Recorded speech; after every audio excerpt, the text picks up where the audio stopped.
आप देख रहे हैं जैन हिंदुस्तान न्यूज चैनल, सत्य बात सबसे पहले।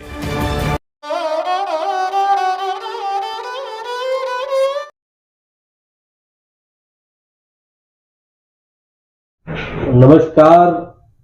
जैन हिंदुस्तान की टीम अभी बॉम्बे आई हुई है और यहाँ के जो सेलिब्रिटीज हैं और जो विविध क्षेत्रों में एक हस्ती के रूप में कार्य कर रहे हैं, उसी संदर्भ में हम आज कैलाश जी मासूम जो है उनसे बातचीत करने आए हैं। कैलाश जी, हमारे चैनल पे आपका बहुत बहुत आभार। बहुत बहुत धन्यवाद सर जी। कैलाश जी, हमारा सवाल आपसे ये रहेगा कि आपने जो कई क्षेत्र, विविध क्षेत्रों में आपने कार्य किया है, जैसे व्यापार के क्षेत्र में काम किया है, आपने सोशल एक्टिविटीज किए हैं, आप फिल्म लाइन से जुड़े हुए हैं, तो उन सभी के बारे में अपन चर्चा करेंगे। और सबसे पहले जो शुरुआत आपने की वो आपने बिजनेसमैन के रूप में की, तो आप बॉम्बे आए तो कितना समय हो गया आपको बॉम्बे आए? नहीं, मैं सर 99 में मुंबई आया था।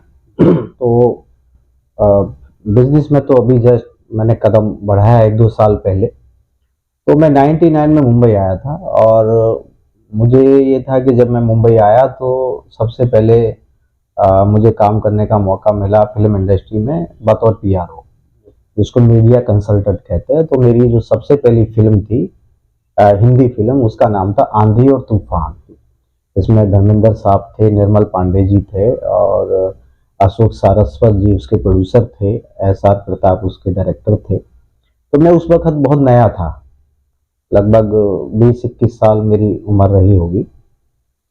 तो ऐसे ही हमारे बिल्डिंग के नीचे एक जूनियर आर्टिस्ट रहते थे और उस समय मैं पत्रकार था अखबारों में। तो उन्होंने एक दिन मुझे आके कहा कि सूचक बंगले में मुंबई में एक शूटिंग चल रही है जहाँ पर धर्मेंद्र साहब शूटिंग कर रहे।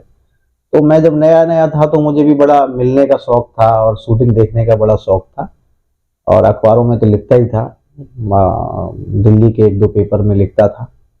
तो बस मैं उनके साथ चला गया सूचक बंगले और मैंने कहा कि उनसे जो मुझे लेके गए थे कि आप धर्म जी से मुझे मिलवाइए, लेकिन वो मिलवाए नहीं मुझे, डरते थे कहीं नाराज ना हो जाएं धर्म जी। तो काफ़ी समय हो गया तो फिर मैं खुद ही धर्म जी के पास गया और मैंने कहा कि सर मैं पत्रकार हूँ और आपका इंटरव्यू लेना चाहता हूँ।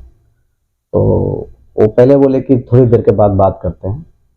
फिर मैं वापस गया उनके पास और मैंने फिर उनसे रिक्वेस्ट किया। तो फिर उन्होंने मुझे बड़े प्यार से अपने पास बिठाया और प्यार से उन्होंने बिठा के मुझे कहा कि पुत्र, मैं तो इंटरव्यू देता नहीं किसी को, लेकिन मैं तुम्हारे साथ फ़ोटो खिंचवाऊंगा। फिर फोटोग्राफर को बुलाया और उन्होंने मेरे साथ डायलॉग बोल बोल करके मेरे साथ वो काफ़ी तस्वीरें खिंचवाई। तो इतने बेहतरीन इंसान, इतने महान कलाकार हैं धर्म जी कि कोई भी व्यक्ति अगर उनके पास चला जाए तो कभी किसी को निराश नहीं करते। वो अपने अंदाज में उसको बड़ा खुश कर देते हैं और एक महान कलाकार तो हैं ही। तो मुझे बड़ा खुशी हुई और उसके बाद फिर जो उसके प्रोड्यूसर थे अशोक सारस्वत जी, मैंने उनका नंबर लिया और उनके बाद मैं उनसे मिला और फिर मैंने उनके लिए काम करना शुरू किया। धीरे धीरे पहचान हुई और फिर मैं उसी फिल्म का पीआरओ बन गया। तो ये वहाँ से जर्नी शुरू हुई और फिर मैं बहुत सारी फिल्मों का, सेलिब्रिटीज़, बॉलीवुड की सेलिब्रिटीज़ का मीडिया कंसल्टेंट के रूप में काम करने लगा। तो बस ऐसे ही मेरा कारवां बॉलीवुड में आगे चल निकला। कहीं न कहीं पत्रकार के रूप में आपका कारवां जो है शुरुआती दौर में था और फिर फिल्म लाइन से आप काफी जुड़ाव हो गया आपका। कहीं आपको ऐसा नहीं लगता कि आप जब यहाँ आए थे तो आपको कई मुश्किलों का सामना करना पड़ा? तो कोई ऐसा दौर था जिसमें संघर्ष ज्यादा था, तो आपको कभी लगा कि ये नहीं होना चाहिए, या कभी इतनी अच्छी बात हो गई तो आपको ऐसे लगा कि क्या बात है, ये कैसे हो सकता था? तो वो भी हमारे दर्शकों तक। नहीं, देखिए एक बात है कि संघर्ष तो लाइफ में बहुत ज़रूरी है और जब तक आप संघर्ष नहीं करेंगे कुछ भी हासिल नहीं होता है। तो हम तो उस वक्त जब गांव से आए थे तो कुछ भी हमें सलीका नहीं था, ना बात करने का, ना पहनने का, बस एक गांव में रहते थे, एक बड़ा ही पिछड़ा गांव है उत्तर प्रदेश के उस समय तो बुलंदशहर जिला आता था पश्चिमी उत्तर प्रदेश में, दयानतपुर गांव। वहां से आए तो बहुत कुछ मुंबई ने हमें सिखाया, पर एक मन में दिमाग में रहता था कि मतलब संघर्ष अगर हम करेंगे, जितना हम संघर्ष करते थे उतनी सफलता हमें मिलती थी। तो फिर हमने सोचा कि अगर हम और ज्यादा संघर्ष करेंगे तो ज्यादा सफलता मिलेगी। सफलता जो है वो हमारे संघर्ष के पीछे ही थी।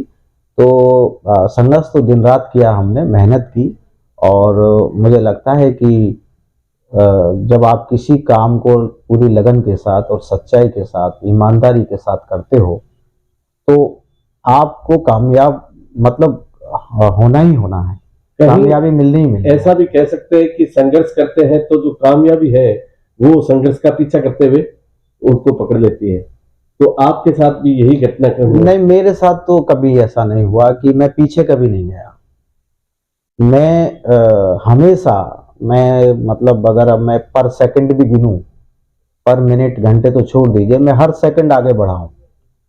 तो उसके पीछे सिर्फ एक ही कहानी है कि मैं मतलब एक ही रीजन है, वो ये रीजन ये है कि मतलब मेरा जो लक्ष्य है उसको पाने के लिए मैं दिन रात मेहनत करता हूँ। मैं ये नहीं देखता कि अभी 12 बज गए सो जाना चाहिए, 1 बज गया सो जाना चाहिए, 3 बज गए सो जाना चाहिए। मैंने अपनी लाइफ में अगर मैं सुबह 10 बजे से बैठ करके अगर लैपटॉप में बैठता हूँ तो मुझे कब 4 बज जाता है, सुबह का कब 3 बज जाता है, मुझे पता नहीं चलता। तो मैं तो बस एक ही बात जानता हूँ कि बस संघर्ष ही है जो आपको आगे लेके जा सकता है। और संघर्ष क्या नाम है, संघर्ष जो है तो ऐसी चीज होती है कि जो आप कुछ भी नहीं है तो भी आपको वो उस संघर्ष के माध्यम से कहा जा सकता है कि आप यदि कुछ भी नहीं है तो बहुत कुछ संघर्ष के माध्यम से आप पा सकते हैं। बातचीत का यह दौर जो है वो लगातार चलता रहेगा। लेते हैं एक छोटा सा ब्रेक। अनमोल कलेक्शन बीकानेर शहर में मल्टी ब्रांड आउटलेट रेडीमेड का भव्य शोरूम, जहां पर मिलेंगे आपको 2 साल से लेकर सभी उम्र के किड्स और मेंस कैजुअल, फॉर्मल और party wear dresses, pant shirt, T shirt, kurta pyjama, coat pant suit, sherwani, jacket set, western outfit के साथ साथ समर और विंटर कलेक्शन की भरपूर रेंज उपलब्ध है आपके लिए अनमोल कलेक्शन में, वो भी विशेष आकर्षक स्कीम और उपहारों के साथ। पता याद रखें, अनमोल कलेक्शन, खजांची मार्केट, बीकानेर। कैलाश जी से बातचीत लगातार जारी है। कैलाश जी, यह जो मासूम जो टाइटल है यह आपके दिमाग में कहां से आया? सर, मैं जब स्कूल में पढ़ता था, शायद 9वीं 10वीं में, तो हमारे बड़े भाई हैं, मुकेश कुमार मासूम नाम है उनका, और वो मुंबई में 95 से मतलब एक संघर्ष कर रहे थे बतौर गीतकार के रूप में। वो फिल्मों में गाना लिखने को उनको बहुत शौक है। तो वो शुरू में बॉम्बे जो है हमारे बड़े भाई आए थे, मुकेश कुमार मासूम जी, और आप कह सकते हैं कि आज जो कुछ भी मैं हूँ बस सब कुछ उनसे सीखा है मैंने। उनके जो काम करने का तरीका रहा शुरू से, वो भी बहुत अच्छे सोशल वर्कर रहे हैं और हैं भी। उन्होंने कई स्कूलों के लिए लड़ाई लड़ी, सरकारी करने के लिए बहुत सारे जो रोड हैं उनको पक्का कराने के लिए उन्होंने लड़ाई लड़ी। तो सोशल वर्कर भी थे, रहे हैं, और फिल्म इंडस्ट्री में उनको गीतकार बनना था तो मासूम पीछे लिखते थे। तो फिर बड़े भाई को देखते हुए हम लोग भी अपने नाम के पीछे मासूम लगाने लगे। तो मासूम जो चीजें हैं, वो जो टाइटल है मेरा, वहीं से आया है। हद जो परंपरा जिसको हम परंपरागत मान सकते हैं, यह जो शब्द था मासूम, इनकी मासूमता को दर्शाता है। लगातार बातचीत करते हैं, कहीं न कहीं आपका जो जन्म स्थली है वहां यूपी में अभी जो है एक फिल्म इंडस्ट्री की शुरुआत होने जा रही है, उसके प्रति आपकी क्या सोच है?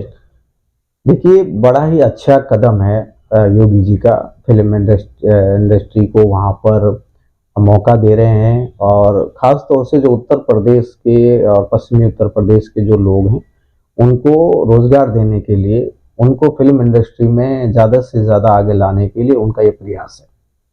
फिल्म सिटी का जो नई फिल्म सिटी का निर्माण है, और ख़ास जब मेरी बात मैं करूँ तो ये मैं कह सकता हूँ कि बड़ा खुश नसीब हूँ कि योगी साहब ने, योगी जी ने जो फिल्म सिटी का निर्माण कर रहे हैं वो मेरे ही गांव में है। जेवर एयरपोर्ट जो बना रहे हैं वो मेरा गांव है। तो ये इन चीज़ों को देखते हुए कहीं ना कहीं हमें भी बड़ी खुशी होती है कि हम आज से 25 साल पहले जिस गांव से आए थे मुंबई में, आज उसी गांव में एयरपोर्ट भी है, फिल्म सिटी भी बन रही है। और फिल्म सिटी की जहां तक मैं आपको बात करूं तो हम आज से 20 साल पहले से मांग कर रहे हैं। क्या योगी जी से इस संबंध में आपकी कभी कोई बात हुई है? मेरी योगी जी से कई बार मुलाकात हुई है फिल्म सिटी को लेकर के। क्या लगता है कि फिल्म सिटी जल्दी ही वहां डेवलप होगी? नहीं, बिल्कुल जल्दी ही डेवलप होगी। कुछ चीजें थी या हैं भी जो थोड़े से जो टर्म कंडीशंस जो गवर्नमेंट के थे वो हमको लगता है कि कहीं ना कहीं वो बड़े कठिन थे। और उसमें बॉलीवुड के जो लोग हैं, हमारे इंडस्ट्री के लोग हैं, कहीं ना कहीं इन्वेस्टमेंट करने में वो लोग कतरा रहे थे। अब उस पर मुझे लगता है विचार हुआ है और अच्छा उसका निर्णय होगा। वाकई में एक अच्छी फिल्म सिटी बनेगी और काम शुरू हो चुका है उसका। बातचीत फिल्म इंडस्ट्री के अलावा जो आप सोशल एक्टिविटीज से जुड़े हुए हैं उस पर प्रकाश डालते हैं। सोशल एक्टिविटीज में मैं देख रहा हूं कि जो हमारे ऊपर की तरफ, जो कैमरामैन जी से चाहूंगा कि ऊपर की तरफ जो दिख रहा है वह दिखाएं। ये इतने जो अवार्ड है मुंबई में, तो ये कहीं न कहीं आपकी सोशल एक्टिविटीज और फिल्म लाइन से सारे जुड़े हुए हैं। तो क्या विशेषता थी कि इतने अवार्ड आप? देखिए, मेरा एक ट्रस्ट भी है, बुद्धांजलि रिसर्च फाउंडेशन चैरिटेबल ट्रस्ट। उसके माध्यम से हमसे जो भी बनता है हम लोग थोड़ा लोगों की हेल्प करने की कोशिश करते हैं। तो अभी हमने अरुणाचल में जो अनाथ बच्चे हैं जो पहाड़ों में रहते हैं और वहाँ कोई नहीं पहुँच पाता है, और एक संस्था है हेल्पिंग हैंड, और ये जो संस्था है इसके संचालक हैं मिस्टर रॉबिन हिबू, जो दिल्ली के स्पेशल पुलिस कमिश्नर हैं। और वो बहुत अच्छी पहल कर रहे हैं। जो वहाँ के अनाथ बच्चे हैं उनकी शिक्षा के लिए, एजुकेशन के लिए काम कर रहे हैं, जो पहाड़ों में जिनकी नज़र नहीं पहुँचती है, तो उनको हमारी संस्था सहयोग कर रही है। हमने भी कई बच्चों को गोद लेने का, उनकी शिक्षा का जिम्मा हमने लिया है और हमने उनमें हेल्प भी की है। तो कुछ और अनाथ आश्रम है, कुछ और ज़रूरत है लोगों की, जो भी हमसे बनता है छोटा मोटा करते हैं। और अवार्ड जहाँ तक सवाल है तो सर, अगर कोई हमको बुलाता है तो बिल्कुल हम उसका सम्मान करते हैं। अगर हमें कोई सम्मान देना चाहता है तो आप जो ऊपर देख रहे हैं इसमें बहुत सारे अच्छे लोगों ने हमें सम्मानित किया है। दिल्ली की मुख्यमंत्री रही शीला दीक्षित जी ने हमें सम्मानित किया। अभी 1-1.5 महीने पहले हमको कलकत्ता के राज्यपाल जी ने सम्मानित किया, महाराष्ट्र के गवर्नर ने सम्मानित किया। तो अलग अलग ये कार्यक्रम होते हैं। कुछ अवार्ड हमको बॉलीवुड से मिले, जो अभी मुझे लगभग 20 साल 25 साल पूरे होने को हैं फिल्म इंडस्ट्री में। तो अलग अलग कार्यक्रम होते रहते हैं, वहाँ पे हमें जाने का अवसर मिलता है। हम बातचीत का दौर लगातार जारी रखेंगे, लेकिन लेते हैं एक छोटा सा ब्रेक।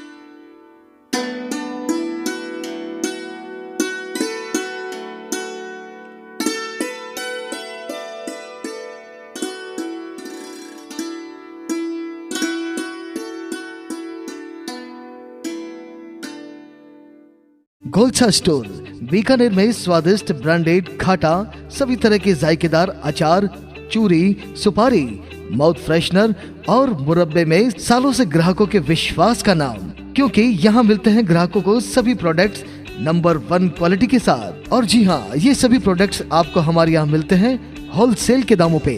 बीकानेर में नंबर 1 और सुप्रसिद्ध आपका अपना गोलछा स्टोर। पता याद रखें, कोट गेट, सट्टा बाजार, बीकानेर। मासूम जी से हमारी जो कैलाश जी से बातचीत लगातार जारी है। Kailash ji, film industry, social activity और राजनीति, वहां भी आप कहीं न कहीं कनेक्टिविटी है, तो कौन ऐसे जो नेता है जिनके आप फॉलोअर हैं?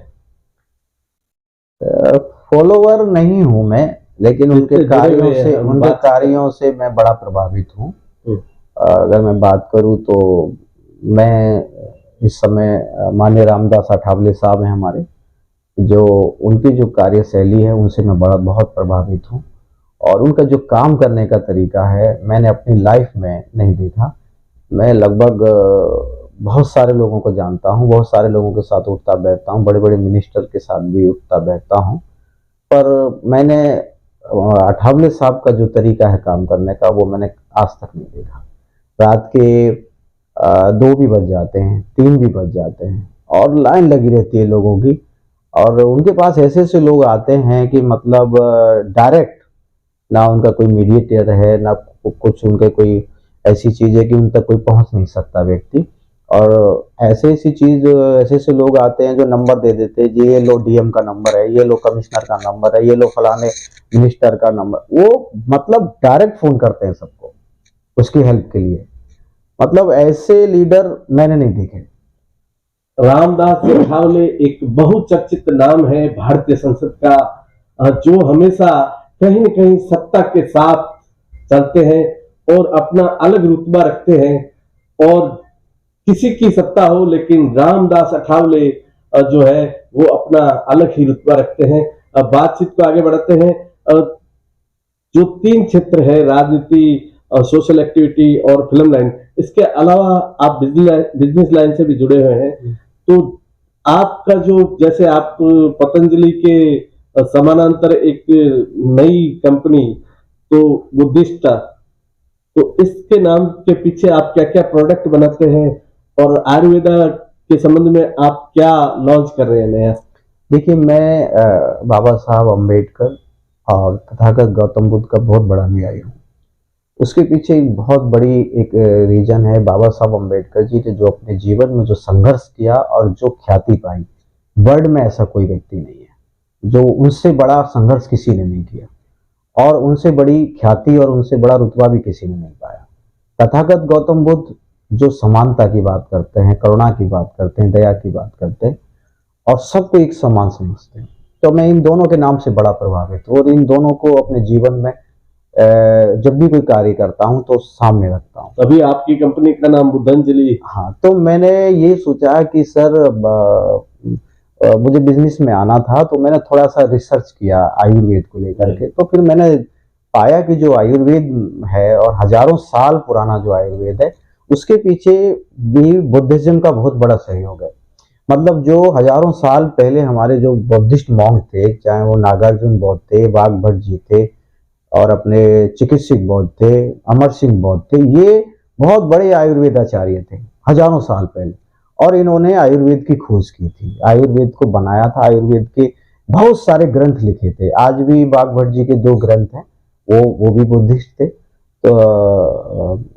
तो मुझे लगा कि जो प्राचीन आयुर्वेद है, जो मॉन्कों का आयुर्वेद है, भारत में क्या पूरी दुनिया में उस पर कोई भी काम नहीं कर रहा है। आपने नागार्जुन जी और वाणभट्ट जी को पढ़ करके फिर हाँ बिल्कुल, हमने उनको रिसर्च किया, उनके आयुर्वेद को जाना, और कई साल तक ये चीजें चली।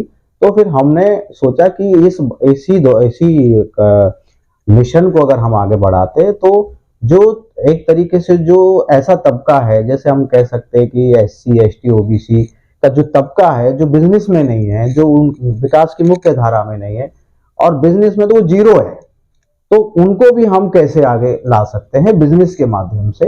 तो मैंने बहुत रिसर्च करने के बाद बुद्धांजलि शब्द हमने बनाया, और बुद्धांजलि के नाम से एक कंपनी बनाई। कहीं न कहीं ऐसा लगता है कि आप जो पिछड़े लोग हैं उनको अगड़ा बनाने के लिए भी कार्य कर रहे हैं। तो जब हमने ये कंपनी बनाई बुद्धांजलि, और शुरू में तो किसी को कोई तकलीफ नहीं हुई, लेकिन जब कंपनी आगे बढ़ने लगी तो पतंजलि को बड़ा बुरा लगा, और उन्होंने जो है इस कंपनी को बंद कराने के लिए कई षड्यंत्र रचे, कोशिशें की। हमारा ट्रेडमार्क जो फॉर्म है उस पर जाकर के शिकायतें की कि भाई ये हमारा मिलता जुलता हुआ नाम है और आप इस कंपनी को इसका रजिस्ट्रेशन कैंसिल कर दीजिए वगैरह वगैरह। तो बहुत सारी साजिशें रचनी शुरू हो गई, लेकिन हमारा जो भी काम था वो सब लीगल है, कानूनी तौर से है, सब कुछ सही वे में है, तो इसलिए हम लोग डरते नहीं हैं। और आज बुद्धांजलि, मैं कह सकता हूँ कि बुद्धांजलि ने भारत में कम से कम 10,000 से ज़्यादा लोगों को रोजगार दिया है। आज हर देश के हर कोने में लगभग सभी स्टेट में हमारे डिस्ट्रीब्यूटर हैं। ऑनलाइन तो हमारे पास आते ही हैं, डिस्ट्रीब्यूटर भी हमारे पास बने हुए हैं। तो बुद्धांजलि जो है एक अच्छा काम कर रही है, लोगों को भी रोजगार दे रही है, प्लस हमारे दवाओं से लोग उनको फायदा हो रहा है और हमको लोग बहुत अच्छी तरीके से हमको फीडबैक दे रहे हैं। कहीं न कहीं बुद्धांजलि को लोग जान रहे हैं और एक अच्छे टर्नओवर की ओर जा रही है बुद्धांजलि।